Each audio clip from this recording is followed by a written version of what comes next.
Now, I'm going to keep it relatively brief tonight. And the reason I'm keeping it relatively brief is because I've almost finished editing the last session that we held, in which I went through some examples of exactly where I entered the market, where I place my stops, and where I place my targets, bearing in mind that we haven't looked yet at trade management, which is still to come in the course. And I was saying at the beginning of this lesson, which you'll get the recording of shortly, that there are two types of trades that I can take. There is, of course, the blind touch trade, and then there is an entry on PA, price action, if it appears at an area. And in that session, I gave you some decent examples of trades that I had taken with blind entries, and I'd also pointed out, I think, a couple of things that you could have taken in terms of PA. And then today there was another two trades, one of which I didn't get filled on, but one which was a PA trade, and PA in terms of the way that the candlesticks formed as opposed to the order flow. And so I really wanted to do a short webinar just to explain today's trades before we specifically get onto order flow entries, which will be in the next session. So let's look through today some good opportunities, one I didn't get filled on and one that I did. Much like in the last lesson, I'm going to replay the day, and the first thing, again, coming back to this daily chart, is the strength of Wednesday's move. After this large down day that we saw on Tuesday into support, I honestly did not think that we would have a day up like this. I thought that what we would do is I thought that we would push up, and I thought that we would sell off. And there was only one place that I wanted to get short, which was into 43s, which you can see is massive form of support. And I honestly thought, there's no way we're going to see that because we closed all the way down here. But I thought to myself, if we do see it at any point, then I'll sell it there. But most likely what we're going to do is we're just going to retrace part of this range, tank, and I'll have to get short when it gets underneath these lows. As it happens, it just went straight up all day, which to my mind is extremely suspicious. And I didn't end up losing anything.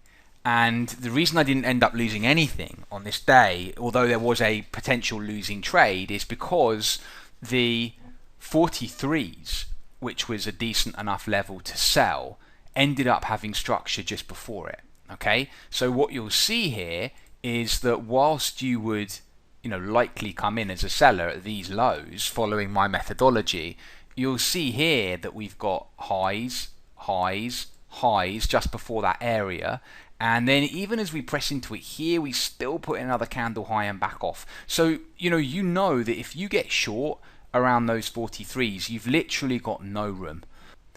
So it would put you off taking that trade, even though the level is astounding. So the way that played out kind of stopped you losing money, although, as I say, the read for me yesterday was completely and utterly wrong. But coming into today, when you see the strength of this move completely undone, it shows the underlying demand in the market. Maybe I've just got my tin hat on, but in light of the fact that we've got the ECB today, I view that up move as extremely suspicious. I really do. It's funny because, again, I know that I was making a bit of a joke, and as I said so many times, a lot of what I say on Twitter is tongue-in-cheek, but there is an element of seriousness behind it. And you might have seen my tweet earlier where I was on LinkedIn earlier today, and I was saying, I'm preparing for the ECB this afternoon. I'm about to drop Giacomo Draghi an email, and then sending out another tweet saying, right, what Giacomo has said in crude Italian is that the market's going to go up today. And the reason I put that is obviously because it just it was just, this buying was highly suspicious. Like, to my mind, this was buying ahead of what was going to happen today and that the market was always likely to go up. So to my mind, I don't think even Dan Goldberg commented on this yesterday and I retweeted it, but it was an odd occurrence, that big up move. I really think that. Just simply because of the way it started and the voraciousness of this up move. Anyway, today what you want to be doing is buying a dip. And again, if we have a quick look at the profile, clear as day here, you've got these singles. So where we went from balance to imbalance, 39s is going to be a really key area. Again, at the risk of repeating myself, I did send out a tweet saying you want to buy them into the high 30s. But 39s was a really, really key area to look at. Obviously, the volume value area high, 45s, was another key point. So in a situation like this, is you look at the 45s, you look at the 39s on the 5-minute chart and try to work out where the structure is, where the best place to buy is. So you have a look at this as it opens up this morning, and what do you see? You see this clear hourly level. It's the structure here. You know you want to be long. So you come down and you have a look. Where's the 39s? The 39s is basically just above this high, so it's right at the high end of the range. But generally what we like to do is we like to buy the last little bit of resistance pre-breakout, which I actually think is more like 32s here. This little bit of resistance here, 32s, there is the last bit of resistance that we made. I didn't get a fill on this, but what I did is very early this morning I put a bid in. And I put a bid in to buy 34s and 32s with a stop at 25s. Okay. Now, again, in light of the fact that we're looking at entries, why 34s and 32s? Again, note that I'm not focusing on the profile. I know there's profile levels there, but I'm attaching more importance to my structure, especially as I found that the profile levels often get squeezed. So what I'm doing is I'm marking out that last high pre-break. I'm also trying to stagger a little bit above that area in case it doesn't quite hit. And for a stop, I'm using this thrust candle. Now, this wasn't a thrust candle that really cleared any level. But I used it because this is where the start of the move was. I do often put my stops, for want of a better description, at or near to the start or the scene of the crime. So when this takes off from here, I'm expecting buyers to come in on a dip and I'm not expecting it to fully undo the move. So you could say, well, wasn't the start the swing low? Wouldn't you put your stop under there? I don't think you really need to go that far back. I was looking at this little bit of resistance here, and this again thrust candle, this wide-ranging candle that closed above that little high, and that's where the move kind of started from, in my opinion, and that's where my stop went. So really, I'm buying here at A and at B. Staggered the order. In this case, it was half at each, and I didn't get the fill. But the point I'm trying to make, even though I didn't get the fill, is that that is a standard trade. I'm not going to be assessing the order flow. Cracking area, I've got a bias to be long. I'm definitely buying it if it comes back there. So it's probably going to take a few minutes where we've got to watch the structure, but I will play it out for the next 2 or 3 minutes just so you can get a feel for how the day developed.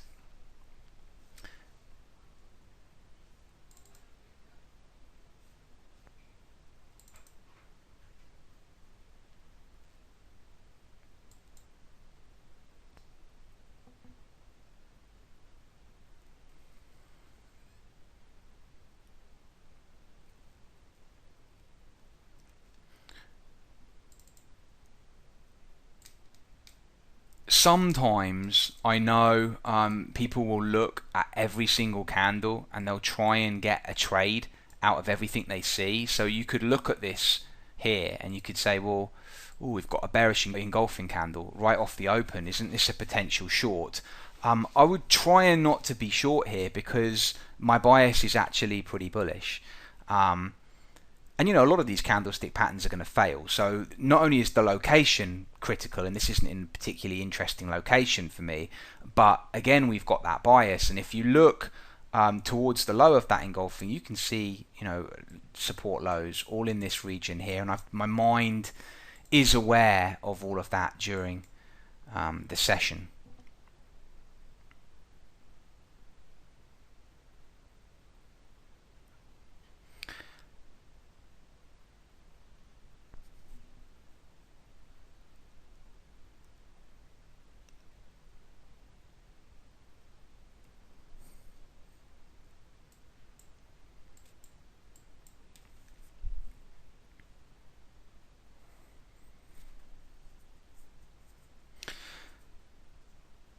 So as we wait for the ECB and as we get into the late morning, there wasn't a whole lot happening. Once again, and this is a theme with me lately, I decided to go and get lunch just before it came down into the buy area, although it wouldn't have filled me. I actually did have these orders in.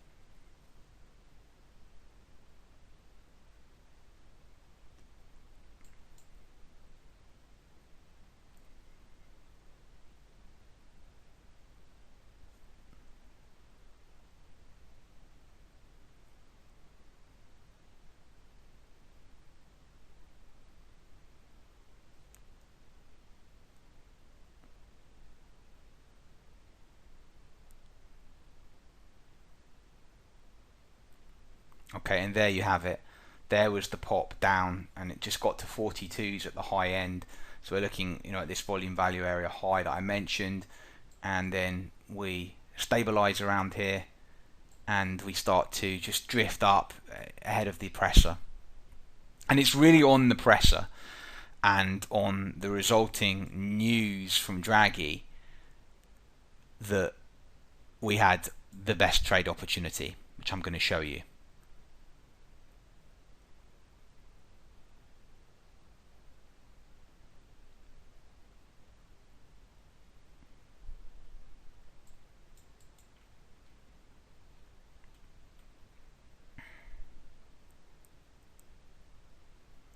So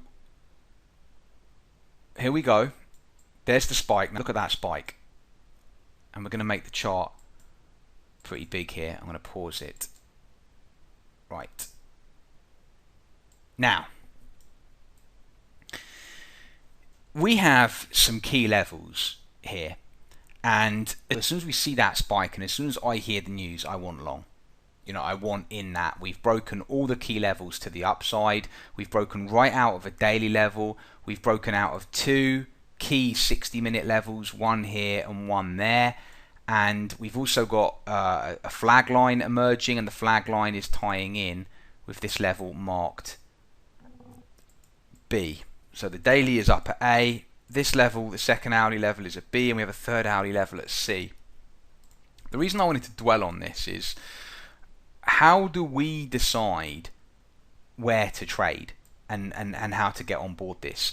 Obviously, if you look at it from a profile perspective, we've got the initial balance high from today's action at 69s, and we've clearly left these singles at 70s. So 69.70 is certainly going to be a really key area in which to get involved, and we've got structure down there at 69.70. So that's definitely going to be a buy if we get down there. But is it going to get back that far? As I said in the last lesson, sometimes even if I think, well, it might not get back that far, I'll put an order in anyway just in case it does get back that far. But you also want to think about, are there other levels that are arguably as good that price might bounce at? And the second really kind of key area that we've got is around these 88s here. So this 88s is more than anything important from a structural perspective. We can see pretty clear structure going on in that vicinity. So I'm aware of that, and then of course I'm well aware of the 11s, which is the big daily level. Now, the one thing I should say about this 87s is I'm also aware, just above the 87s, that we have a level right around here. Can you see this high is 97s over here? So we have a lot of highs, but the highest end of the zone is 97s. And I'm be a little bit wary of buying 87s because I'm a bit concerned that we might run into problems straight away. Whereas if we can get above 97s, then I think it's a higher probability that we're going to have a clear run on this big daily at 11s and possibly even to a new high. So I'm certainly watching the area here very, very closely, but I don't really want to be a buyer here unless we can clear this level at 97s. Now the reason I'm mentioning this trade is because this is a price action trade. The reason it's a price action trade is because although I want to get long, I'm not going to blindly sit on the bid on the pullback, and the primary reason for that is I don't know where I want my stop. Now you might think, well, what do you mean you don't know where you want your stop? Why don't you just give it, a 6-tick stop or something and buy a good level? It's just because I don't do that. I don't like these arbitrary stops. I like to put the stops where they make sense. The only place that makes sense is all the way under here. And I certainly can't be sitting on the bid at, 87s with a stop down at 50s. It's crazy. So what I've got to do is I've got to examine the price action at each of these levels. Okay, so A up here is too high to begin buying. I don't like that phrase because the market could have kept going up, but it was too high for me to be comfortable buying at A. B, these two levels that are close together, is certainly a level that we're going to watch closely, and of course C, another level that we're going to watch closely, because even buying it at C still requires too wide a stop for a short-term intraday perspective.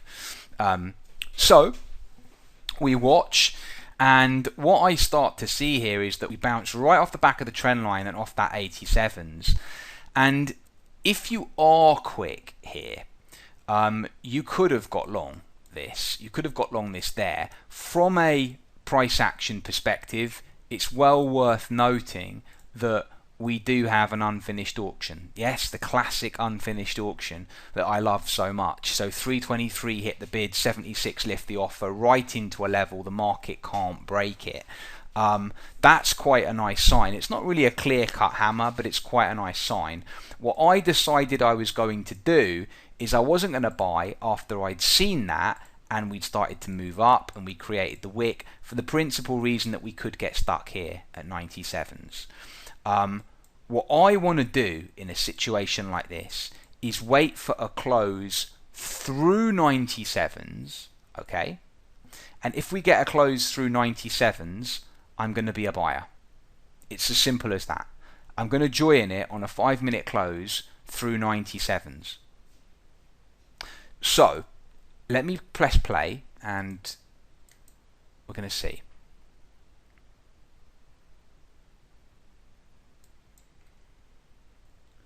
Right, now you'll see that spike. That then shows us that we've lifted off the 85s, we've taken out the 97s. At that point there, I'm fully expectant that we're going to visit the daily and potentially visit a new high of day. It is just a question of me getting long at that point there. And for me, what I did is I bid the 97s, okay, 97s being the high end of this range over here, and I also bid 92s, which is the low end of this range. There's the fills, 92s and 97s, so 2/3 at 92s and 1 at 97s. Now, I was kind of thinking about this earlier and thinking to myself, why is it that I do exactly what I do? Because obviously when I'm trying to teach, I'm trying to give you a very concrete reason for why am I buying 92s? Why am I buying 97s? And I've got to be honest, in a discretionary strategy like this, there's not I'm always going to buy it in exactly the same place, but I'm aware, like I say, that we've closed above the high end of that zone, and the high end is 97, so I'm aware that's important. We also closed firmly through it. We closed through it at 05, so I don't want to really take the piss and like try and buy it all the way back at 87s now, because I don't think we're going to get back that far. So I don't want to pay up and sort of steam in at 05s. I want to wait for a retracement. A big part of what I'm doing is always using limit orders to get in, but I'm aware that I want to get a fill, so I'm going to buy the high end of the range and I'm going to buy the low end of the range. And so what happens is the market pulls back and it gives me my fill, and then it takes off.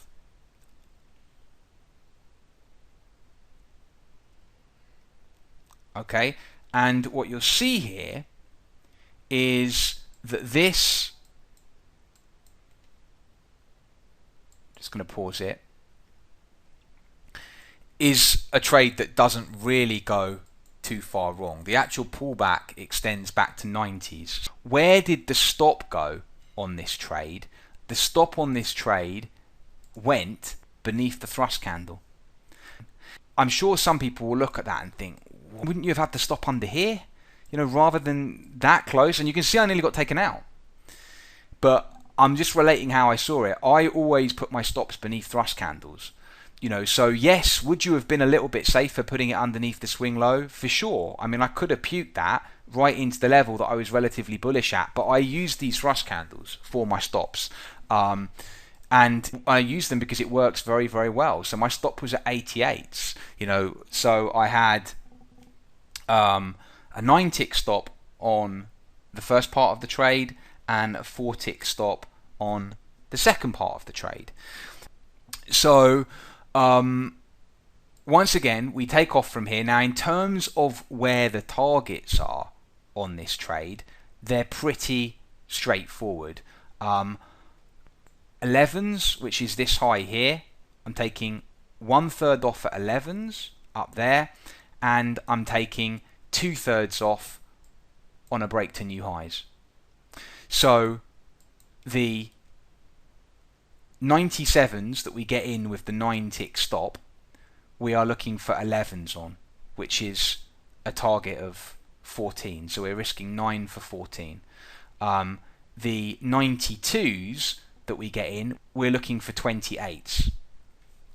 Okay, and you can see then that that risk reward is a whole lot better, because essentially you're risking 4 to make 36, which is a pretty damn good R. So again, if I play it out, you'll see that we get a little bit of rotation back and fill, and then we punch through the highs. In light of the day that developed, and this is a really important point, you're going to say, Tom, you got out too early. You got out too early just as it went through those highs. And that's easy to say at the end of the day. But look what happens here as I get out. Okay, look at the swing failure that you get. Now, I don't want to get short. Bear in mind, I'm not fading this trend. It's a very strong trend. The fundamentals are strong, and even if we did want to get short there, we know we've got a daily below market. There's no room at all to get short there. But once again, the key phrase for me is I don't fuck about. If it's coming into a prior high like that where it could easily stall, I'm going to get out of the trade. It's not to say that my way is the only way you have to trade. Could you have used the trailing stop and potentially caught a hell of a lot more? Maybe. Would you have sat through this big spike candle that looked pretty bearish? Who knows? Only you guys can answer that. Obviously, my job is to tell you what I do. If you'd taken that position that I did and walked away, you would have come back with a handsome profit because this thing just steamrolled higher. But you can see it wobbled here, and I don't like sitting through the wobble. So when I got out at 28s, I saved myself about an hour of wobble, where you're thinking, is this going to go? Is it not going to go? And only later it ends up actually going. Now that was my only trade for today. Once I was out of the trade at 28, so I would have been quite interested if we'd pulled back to sort of 15s area, but you can see that we didn't. We kind of just stabilized above that area and we didn't end up getting back there. But the point that I really wanted to make today, because we've already done a bit on entries, is that key example of if we can't isolate a stop as we couldn't in this particular situation, how I actually turn that into a trade. I wait for the market to give me a stop. Do you see what I mean? So I don't know where I want my stop on that trade, so I'm waiting for the market to turn at the level, and basically give me a point where I can enter it and say, you know what, now I'm trading with the momentum. So once again, is it going to bounce here? Yes, it is. Is it going to come back on us here? Let's wait and see. It closes above. Let's join it on the first pullback with a stop underneath the thrust candle where the sharp up move originated from. And let's see what we can capture. Is it going to work all the time? Obviously not. But it's a very, very nice technique for getting in, particularly on a big move like this, where if you want a stop at the source of the move, you often can't do it because the first lift is just gigantic, as you can see. So in light of this, has anyone got any questions?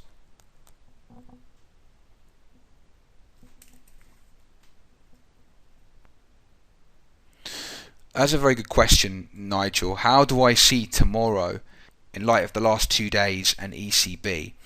I want to be long, basically.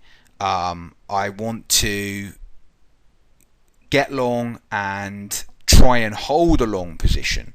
What I'm aware of, though, is the swing failure that we've got up at 67s, and it'll probably close as a swing failure.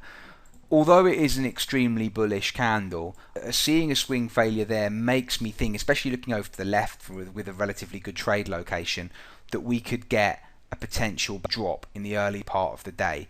Would we drop as far as 12s? Probably not, but 12s is a pivotal area. I mean, if you get that price in the day, I would get long and stay long there. I don't know, I can't guarantee it's going to work, but those prior highs with this low and this high over here is such a great area that, you know, you've just got to buy that. Now 12s, if we have a look on the 5-minute chart,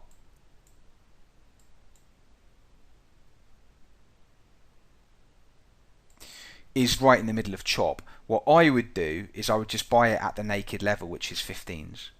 So I would actually come in and buy 15s there. That is the pivotal area to watch. Like I say, we could be on the back foot a little bit early in the morning. I'm not sure I'd be really confident enough to sell. Potentially, and it's quite difficult to say until I know how the day looks, but if, as an example, we rallied up in the early part of tomorrow, like very early, like in the first hour, took out the highs but failed and started to trade lower, I might use this as a support resistance inflection point to then get short for a run on here to 40s. But you know, there's 15 ticks in that, which is fine, but you're fighting a big move. And really what I'd rather do is pray for a low volume shit out so I can basically accumulate it and get long. I do think we're going to press higher from here though. So that's kind of, you know, how I'm reading it. I'm aware, as I'm sure a lot of people are, the bunds have been quite tricky lately from a perspective of just when you think you've nailed the direction, you know, the market performs a complete rope-a-dope, and it is hard to say. I mean, I haven't lost any money in this period at all here, but I tell you what, from a bias perspective, I've got it wrong most days. Here we had inside day failure, and I thought we were going to go to the top of the range. We absolutely shit ourselves. At that point I thought shallow retracement and tank. We absolutely went vertical. Today I got it right, but a few of these biases lately, like I say, have been wrong. Here was another one where I was wrong. When we broke these highs and we closed above them there, we came back and we bounced, and I thought, you know what, we'll lift from here, which we did, but very shallow. I thought we'd go up here. So kind of 3 times recently, you know, at A and at B and at C, I've had a firm idea of where we're going. I've been totally wrong, and it's only really on D today that I managed to get it right. On that note, there was a debate recently. A very good trader was saying on Twitter that they don't like having a bias, that they say that they find a bias actually affects them. They don't trade so well with a bias, and it really confirmed to me each to their own. Again, this person doesn't like to have a bias because they like to remain objective. They're a scalper, so they don't want to be hooked on this is going to go up today, this is going to go down on today. They want to have their mind free, and I totally understand that. But I could not trade effectively without a bias, because a bias gives me a decision whether to hold or whether to fold on a trade. So it really helps me with my management.